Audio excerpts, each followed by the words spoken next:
Ubetnir versus Eärnur. Eärnur?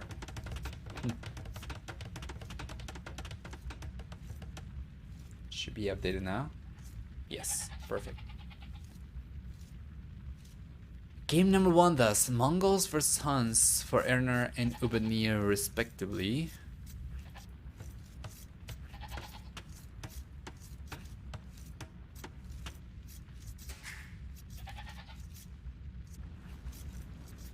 Our player is gonna be in the northwest. The player is gonna be towards the southeast. We have for Mongols, the red player is going to get the faster working hunters, which we saw work extremely well on this map because of all the extra hunting that's available around the map in the valley.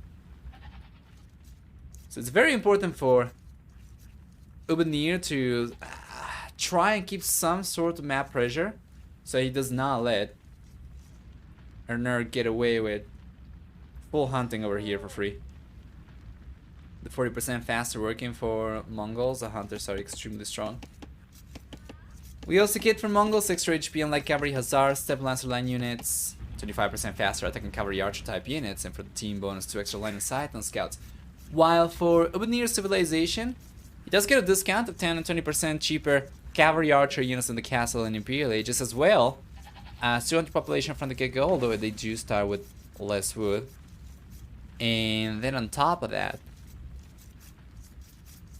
for the Huns, we get for the team bonus 20% faster working stables.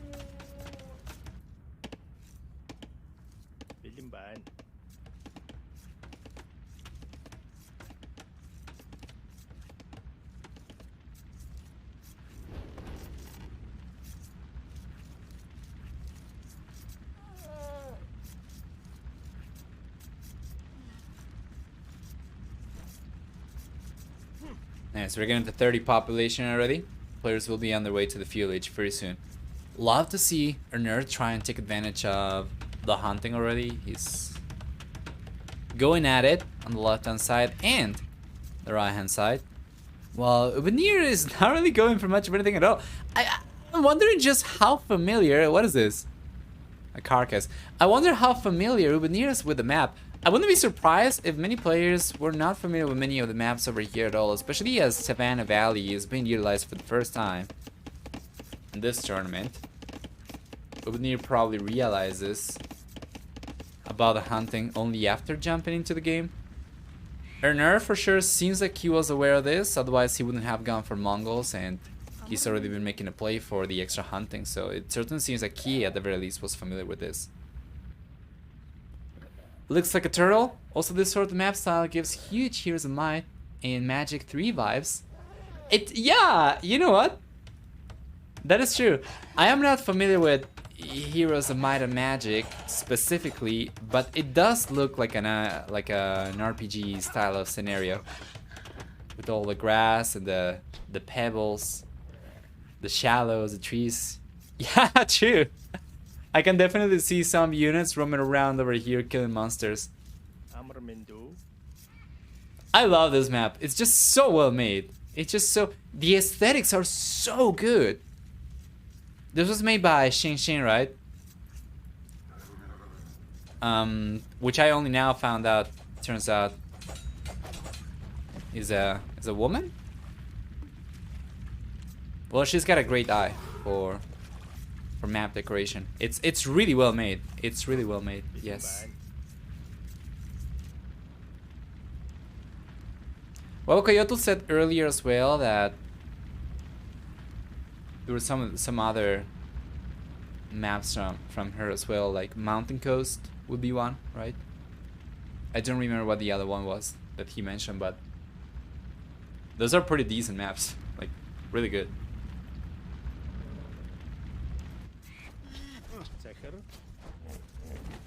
Beautiful position for Eärnur.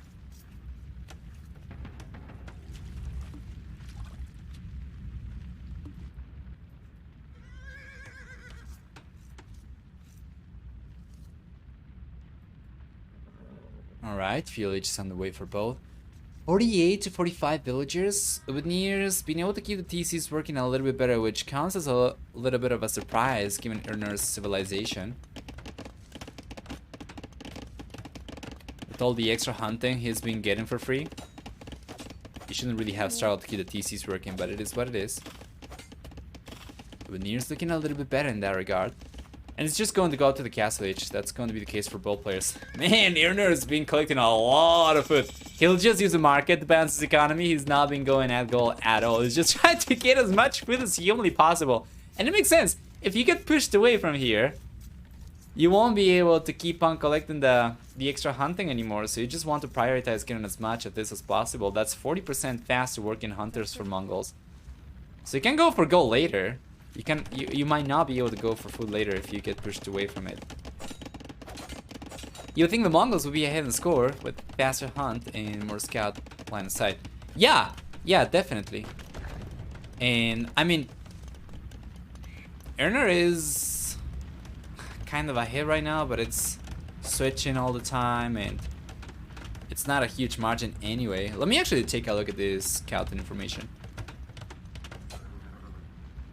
It's not bad. What about Ubetnir's? Yeah, well, it's much better for Eärnur.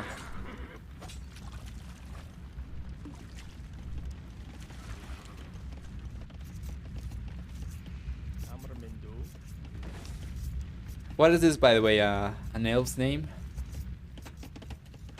The red players.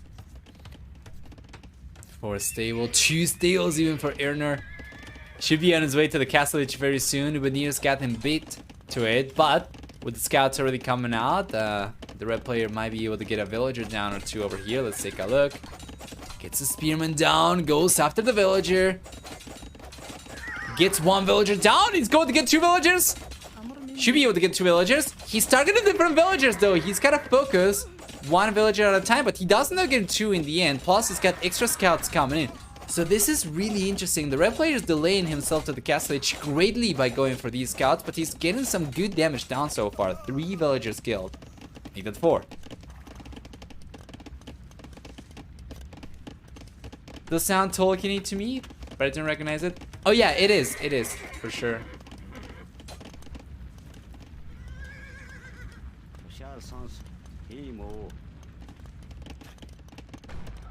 There we are.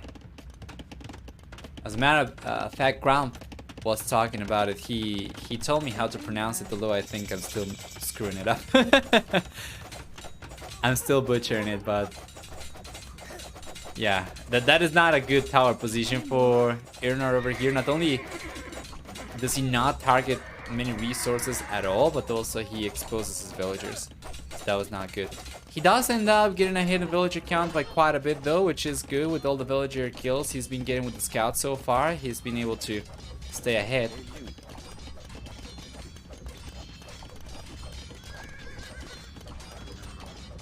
Although Ubetnir, by getting the extra TCs up earlier, from going up faster, right?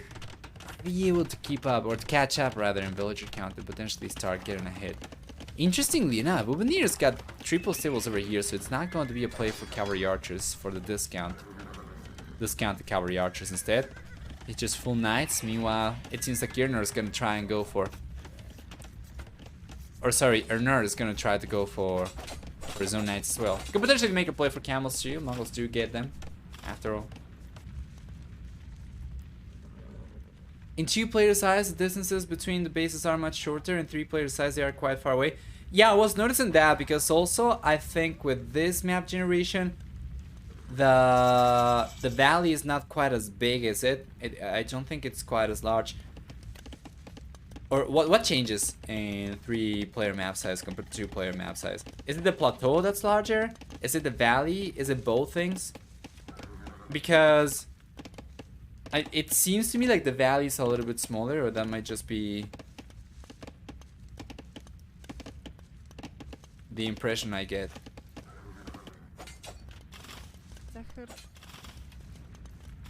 No more villages going down though from Ubetnir anymore. Although let's take a look. Well, Ubetnir is not reacting over here at all. Yeah, that is not good. He is counter pushing on the left hand side, and he's got knights compared to Eärnur's scouts. So the potential for damage over here is significantly higher in any case.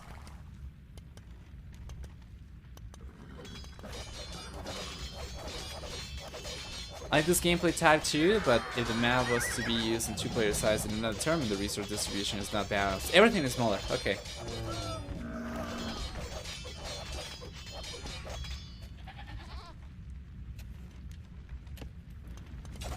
Camel's coming over right now on the right hand side. Good reaction from Ubetnir. Yeah, good reaction. And then on the left, the knight play from Ubetnir is proving very difficult for Eärnur to defend against.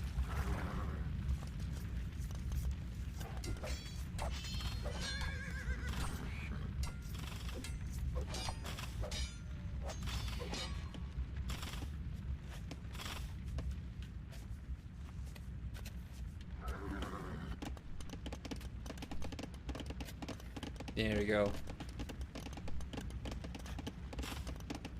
This is completely unrelated to the game, by the way, but since we have several people over here who seem to be familiar with Tolkien's work, I would like to know, is the Elvish language fully developed, or is it used just for names and specific words,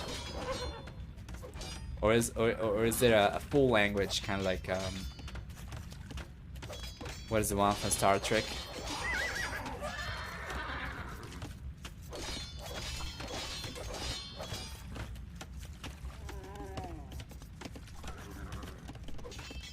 I mean, I can't remember the name of it now, but the famous one.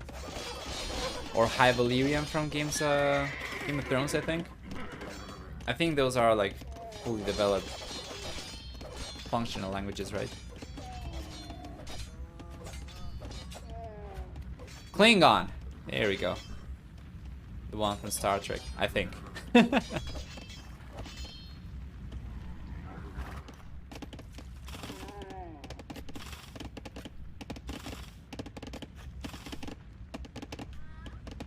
So far, Eärnur still keeps momentum over here, despite the counter raids being pretty effective from Ubetnir. Eärnur still being able to get the most villager picks so far. Oh boy, only now Bloodlines is coming up for Ubetnir. This is so late. I didn't realize he didn't get the upgrade still. Meanwhile, Eärnur is going for Chain Bardener, which Ubetnir has not gone for either yet. You know what? Eärnur's position over here is starting to look very promising. He's got light cavalry coming in right now as well. Remember, for Mongols, light cavalry will get 30% extra HP, so they're going to be fantastic for raids.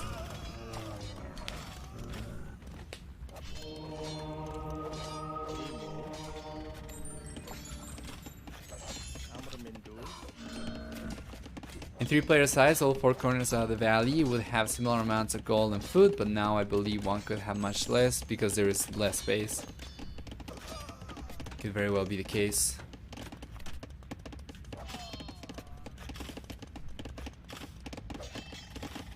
Let's take a look at the resource view over here. A lot of players have been collecting resources already for a while. Seems to be pretty alright for the most part.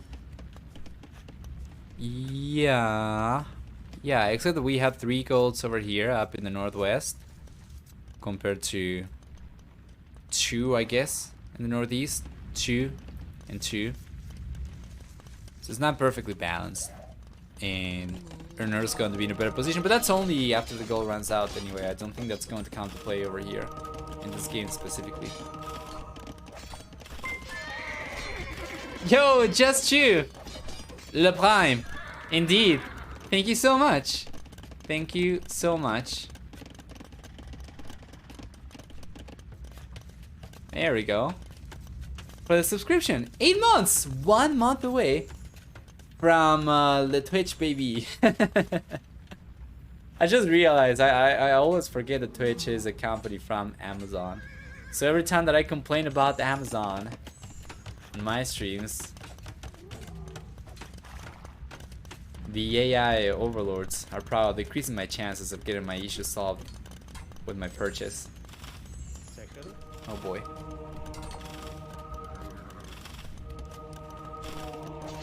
Step Lancer is coming in for Eärnur.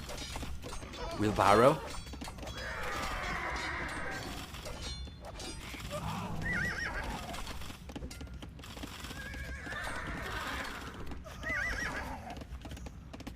Forward castle. On the way for the red player. This is kinda risky though. He does not have anywhere near enough military to protect the villagers. He's gonna try to get the castle on the left hand side instead. He'll still be able to range the TC, just won't be able to range all the stables as well. I don't know about this, man. I don't know about that. That is a lot of stables over here for Ubetnir. How many camels do we have? 3 camels, 6 knights versus 12 knights for Eärnur and Ubetnir respectively. I don't know, man. This could get completely denied. We'll see. More camels are coming in. Eärnur seems like he's holding on to the castle for the time being. There's a ram over here from Ubetnir as well. Yeah, and Eärnur's extra units coming just in time. He's going to get the castle up. This is huge. With this castle, he prevents Ubetnir from putting pressure on the left-hand side. And now he'll be the one putting pressure down the south over here permanently for the most part. And then the north and the east are still going to be, you know, ripe for raidings. But getting the castle up over here is certainly going to buy him so much safety, at the very least in the west. I end up just completely pushing Ubetnir away from the south as well. Eärnur's been just having a great game so far. And I was not really familiar with this player, so it's great to see new faces every time. I did not know this player actually played before. If he's been playing for a long time, if he was already present around the Woobly years or not. But you know what? It's great.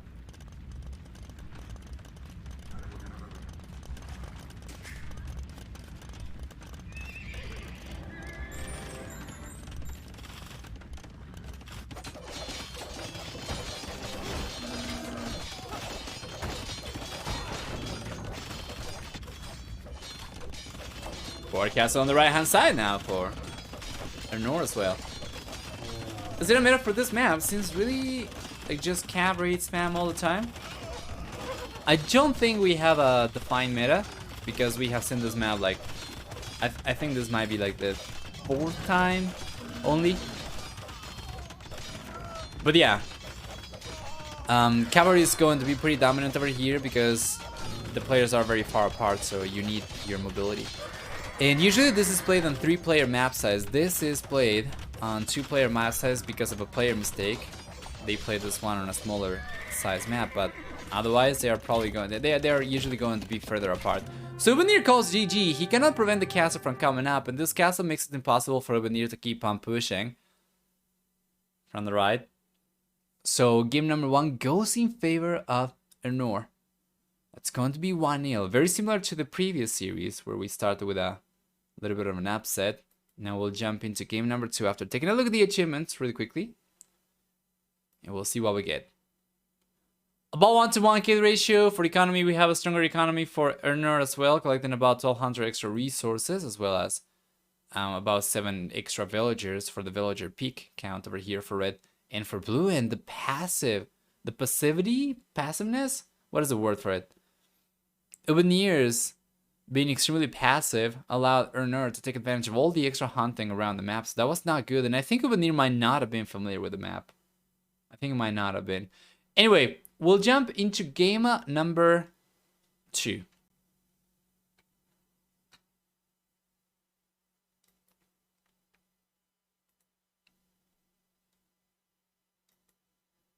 Coral Island.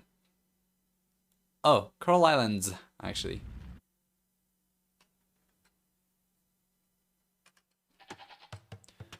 So this was also a mistake. This map was not meant to be utilized in the round of 32, but everyone just agreed to, because the game was already played, to just let it slide. But this was technically not in the map pool for the round 32. It's going to give us a glimpse into the maps for the round of 16, right? The single elimination stage. Is this going to be next week? Is this going to be available next week?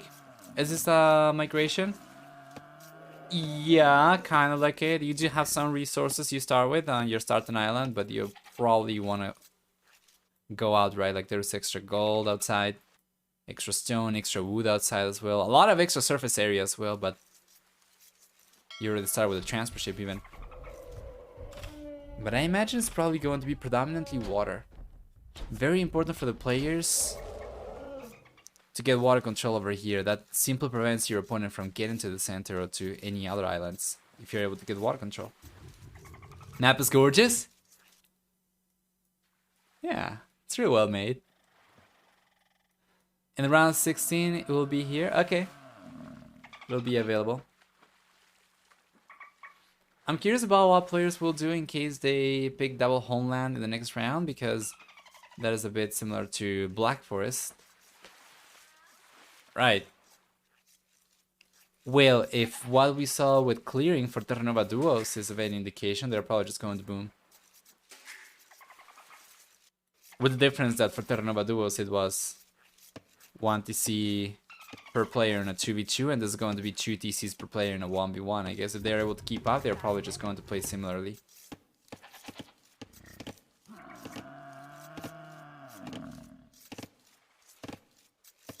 It's actually not a new map. It has been used in some French 1v1 and team game tournaments last year and this year. Okay, was that one, damn it. I remember when I was editing the interviews for the Hermes Cup 2, there was a French scripter, I don't remember his name right now, that said that he started scripting for the French community. Is that it? Is that the scripter who's made this one? Sebdos! I think it was Sebdos. Yes, I remember him saying, "Hello, my name is Sebdos," something like that. Oh man, that was so cute. I love the French accent. It's so nice. I had a great time editing some of the interviews because of that. Some of the old ones, dude, I could barely understand a thing. I had no idea. And there were two. There was Sebdos and there was Meow. You are correct. And Sebdos, I had a little bit of an easier time understanding compared to Meow. I think it's a different type of French accent.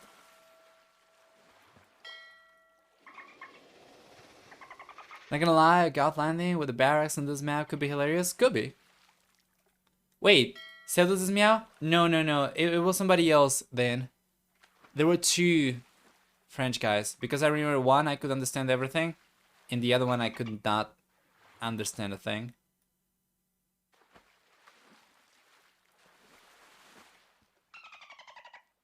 But I'm also 1150 for a reason. It might be Wolf Silver. I don't remember, honestly. Regarding double homeland, yes. I meant whether they will pick siege civilizations and boom into siege heavy civilizations, because that will be different from all the cavalry civs on the open land maps. Oh, right. Yeah, that's a fair point. I guess we won't have to wait too long to find out, right? When is the round 16 taking place? Next week, right? What is today? Wednesday? Just have to wait 4 more days.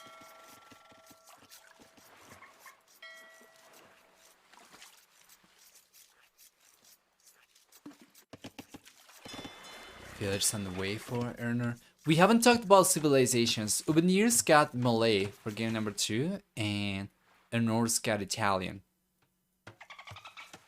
So for Ubetnir, Malay will get, of course, a faster research in ages. We also get for Malay cheaper elephants, battle elephant line units, and the cheaper fish traps that provide a lot of extra food, 300% additional food compared to standard fish traps. There's that.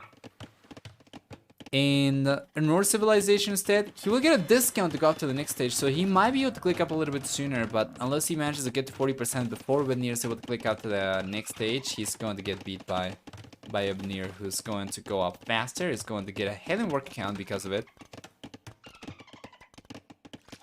And so we're all going to be in a much better position, so... I'm liking Malay over here, not gonna lie. It's pretty good. I feel like Italians could potentially get a hit on water. It depends on how the game is played, mostly because of the discount they get and dock upgrades, which is only going to kick in the castle age onwards. And then the resources they save also by having cheaper fishing ships and cheaper HUP time costs. Sorry. So I guess it's going to kind of offset for the extra villages the Ubetnir gets by going up faster.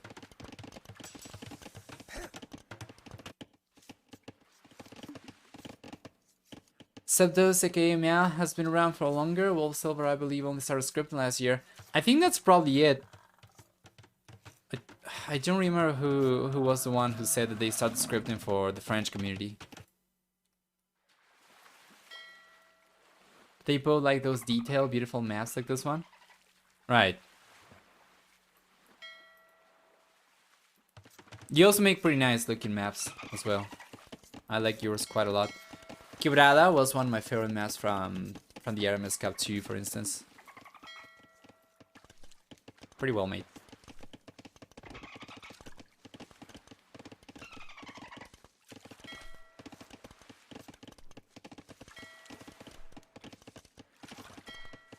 So Eärnur is already going to transport the villagers over. Ubetnir, I don't think he's transporting much of anything, is he?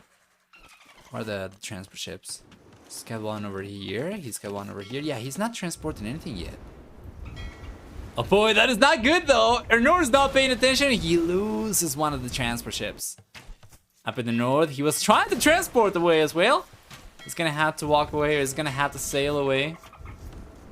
And set an open course to the Virgin Seas.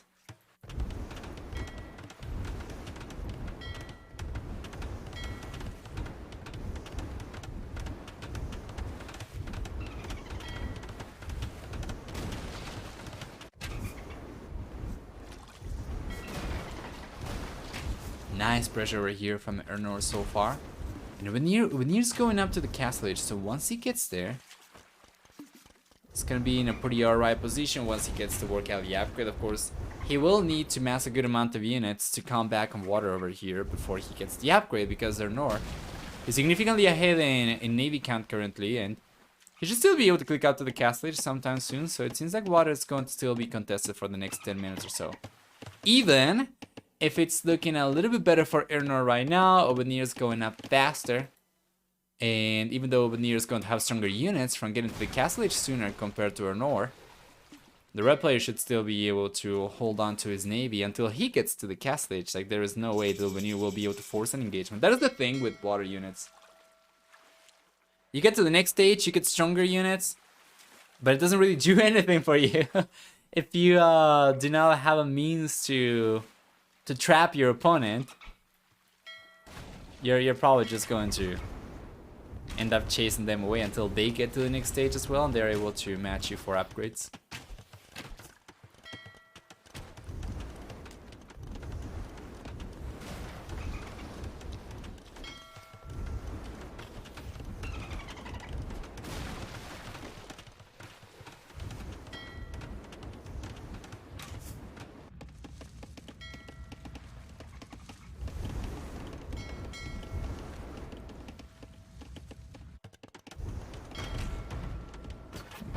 There we go, war galley upgrades here now for Ubetnir. It's going for ballistics.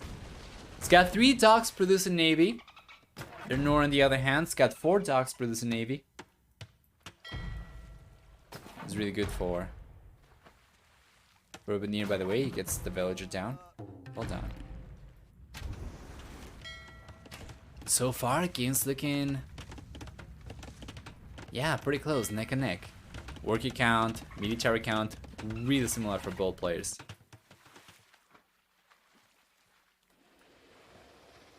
Plus, Ubetnir's lost 1 extra villager compared to Eärnur, so The villager lead that he's getting just by having faster research in ages is not really present over here. Plus, Eärnur's been going for villagers much more consistently compared to Ubetnir. If you take a look, the red player's gotten 3 minutes of LTC time compared to Ubetnir's 6+ minutes.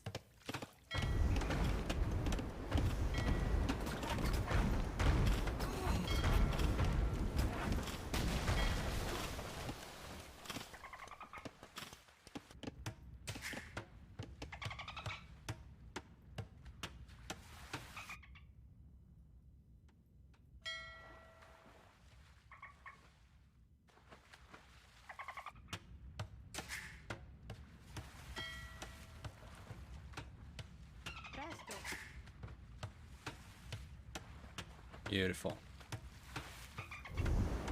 Ro32 on the way for Eärnur. This map kind of reminds me of Tafiti a little bit, probably because of the neutral small islands to the sides. Oh man, that's a lot of villages going down right now. Yeah.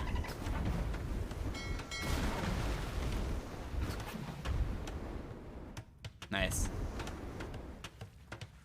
Reminds me of Tafiti and reminds me of another map that I don't quite recall the name of too much. That is kind of similar looking to this one as well. But players are connected to the center island by shallows.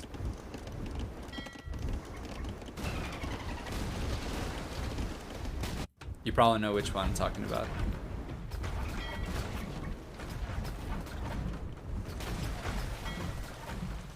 Pretty close still. A lot of extra navy on the left hand side for Eärnur. Meanwhile, Ubetnir kind of dominating in the east. The one thing that I'm slightly concerned about though is the fact that Ubetnir still has not migrated. Like, he does have some villagers over here working on collecting the extra wood.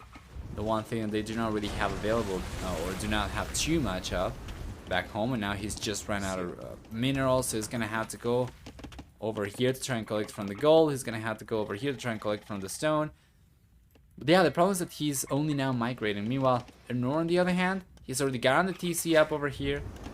And he was trying to make a play for the north gold. He couldn't really do it, but now that he's got a TC over here, I guess it's not really going to be that big of a deal anyway.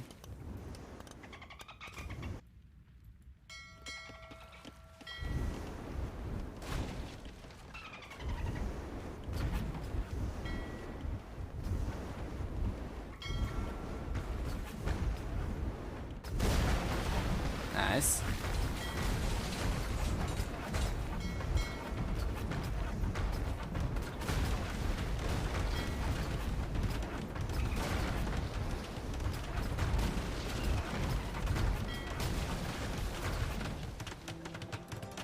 Well, this is a much better landing for Ubetnir compared to anything we've gotten so far from Eärnur, to be fair. He's going for a castle right away. Eärnur's had resources to go for a castle for a little while, but he's just not made use of it yet.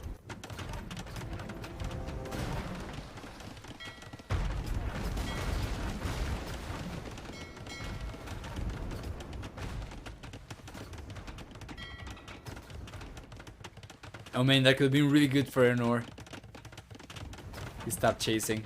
Oh, he's got no idea about the castle. He doesn't know. He's going to find out about the castle once it comes up. So he'll get pushed away from here. Probably will end up losing all villagers, depending on how quick his reaction time is. Yep, he's losing all the villagers. That is unfortunate. Why would he try to... right, that was a greedy play actually, because he tried to get a castle up over here in front to prevent Ubetnir from getting to the center, but Ubetnir was already there. The safest bet would have been to go for the castle on his side of the map instead, but he got a little bit too greedy. Ubetnir is starting to fall behind a little bit too much though. The extra idle TC time has certainly amounted to a bunch of extra villagers for his opponent. And Eärnur is not only ahead in worker count, but now he's ahead in effective economy. Notice the amount of idle villagers we have for Ubetnir. And he's ahead in military count as well.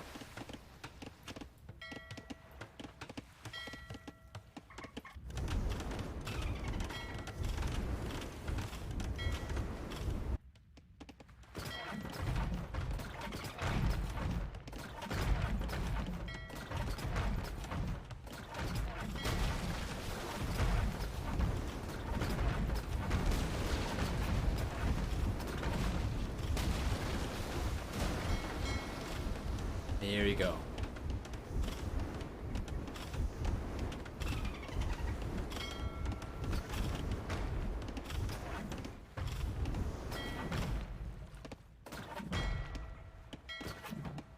Beautiful. Taking a look at this.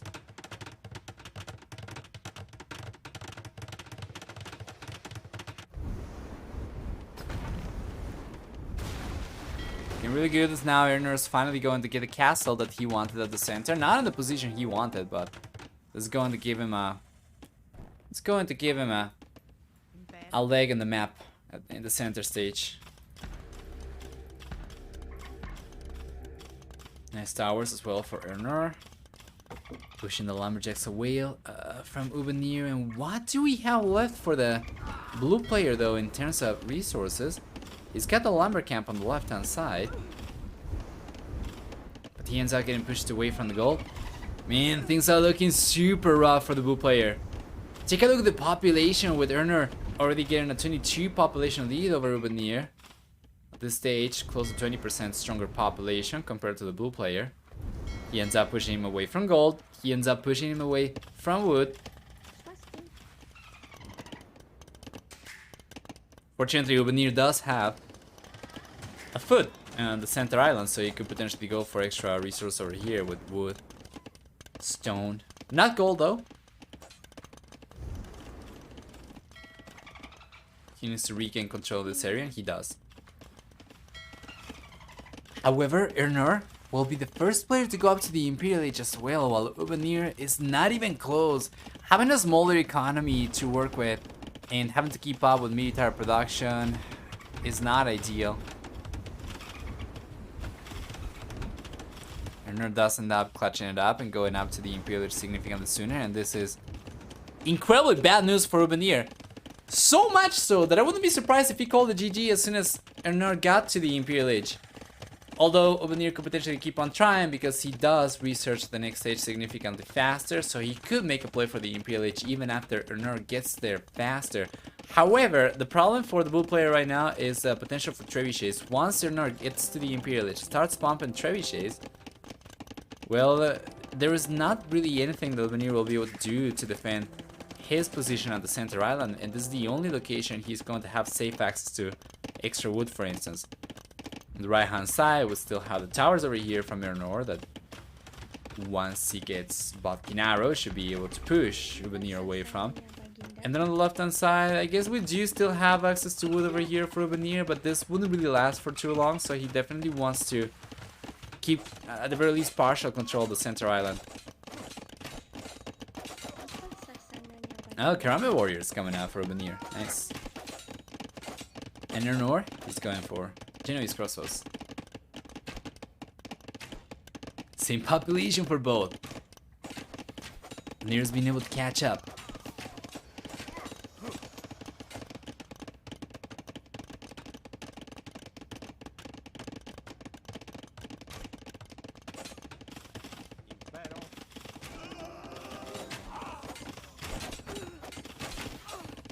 Hold on.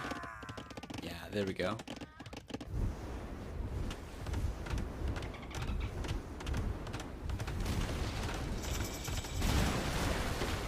Imperial Age is here for Eärnur. The demo shots are great for Ubetnir. But this is the problem. This is the problem for the blue player right now. He's going for towers. He's just trying to buy himself some time until he's able to eventually go up to the Imperial Age himself, get either access to trebuchets or bombard cannons. Yeah, the towers over here will prevent the trebuchets from going straight up against the castle right away, and Eärnur is gonna have to take these down first. Yeah, the other villagers are pretty high for bow players. Ubetnir's been struggling with that a little bit more compared to Eärnur for the most part, and that's like a 50% idle economy. Come on. Worker efficiency right now for Ubetnir is less than 30%. That's not good. How will he ever be able to go up to the Imperial Age like this? Yeah, and you know what? These guard towers aren't really buying too much time. Now that we have the Imperial Age here, Eärnur is gonna be able to start pumping Condottieri from the get-go. And the map's really good, and of course, when water's involved, you're not going to get like straight cavalry games. So it's a little bit more interesting in that regard. And here, Dr.V is not delayed by too much, or for too long, by the towers. I wonder if he'll go after the TC, or if he's just going to go straight after the castle. Yeah, it's just going after the castle. He's ignoring the TC. I mean, there's only one villager garrisoned over there, and the Condottieri taking care of everything else.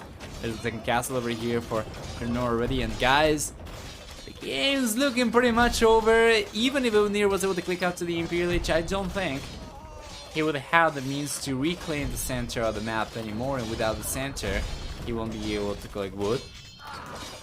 It's probably going to end up getting pushed away from the extra wood lines over here, and it's not particularly efficient, by the way, what he's got going right now. So I think there might be a chance for Ubetnir to come back over here. I think it would take a somewhat miraculous situation for that to actually pan out, and I think Eärnur is basically guaranteed the game over here as long as he does not make too many mistakes, which at this level I would imagine it's pretty unlikely. Yo, the top 32 players over here who are not invited, so in the single elimination round 32 stage, we already have some pretty strong players, so I hope you're happy with the roster, the player roster for the tournament World Kyoto, because it's looking great. These are already some great games, and I can't imagine the tournament's just going to get hotter and hotter each week. Yeah, Condottieri coming in. It's looking over. It seems like Eärnur is going to be the one moving on to the round of 16 for a chance of a spot in the second, or the second round of 16, the double elimination one. Double elimination portion of the tournament, but yeah, over here he's done a really good job against Ubetnir. This is not really a player that I have seen before, I must admit. Unless he goes by a different name that I might recognize, I don't think I have ever heard of Eärnur before. What a pleasant surprise though. It's always nice to see, once again, the new names. Yeah, this is disaster already for Ubetnir. I miss a few players which were there last year, which are not there this year. Yeah, it's probably bound to happen, but it's pretty solid. It's shaping up to be a great tournament for sure. Project Belgium, back Teak Classic Pro. Right.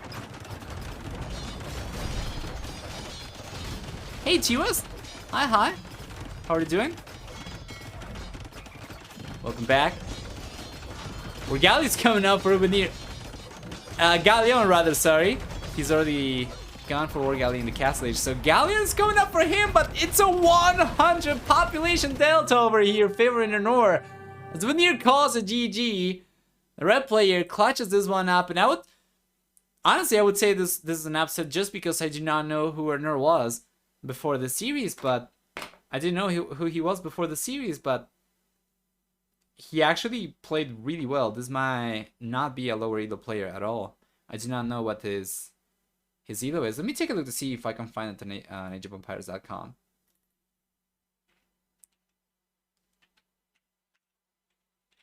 Eärnur.